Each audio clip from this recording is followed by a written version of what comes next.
નમસ્કાર દર્શક મિત્રો, એસડી ન્યૂઝ ગુજરાતી ચેનલ પર આપનું સ્વાગત છે અને હું આપની સાથે વૈશાલી પુવારુ કરીશું નજર આજના સમાચારો પર। વડોદરા શિનોરથી શિનોર તાલુકાના છાણભોઈ ગામે શ્રાવણ માસના પ્રથમ 10 દિવસ દશામાની સ્થાપના કરી ભક્તિભાવ સાથે પૂજા અર્ચના કરવામાં આવે છે।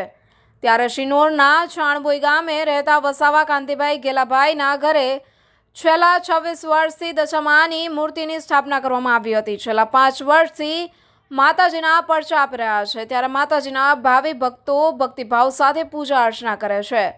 ત્યાં વ્રતના છઠ્ઠા દિવસે દશામાની મૂર્તિમાંથી જમણા હાથમાંથી પણ એકાએક કંકુ પડવા માંડે છે અને માતાજીનું મુખ પણ આખું કંકુથી ભરાઈ આવે છે અને કંકુનો ઢગલો જોવા મળે છે। દશામાએ ભાવિ ભક્તોને અનેક અવનવા પરચા આપ્યા છે અને માતાજીએ પગલાં પણ પાડ્યા હતા। આ વાત વાયુવેગે નગરમાં પ્રસરતા દશામાના ભક્તો દર્શનાર્થે દર્શન કરવા માટે મોટી સંખ્યામાં ઉમટી પડ્યા હતા અને માતાજીની આરતી પૂજા કરી આશીર્વાદનો લાવો લીધો હતો।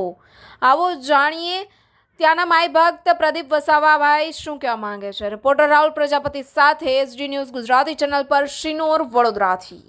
વસાવા પ્રદીપ છે। હું છાણભોઈ ગામનો વતની છું।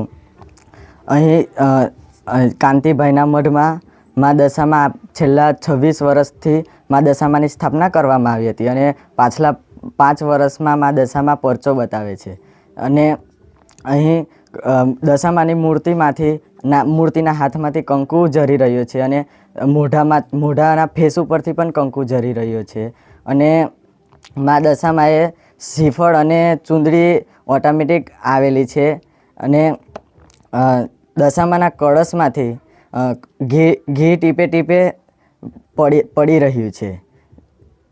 જય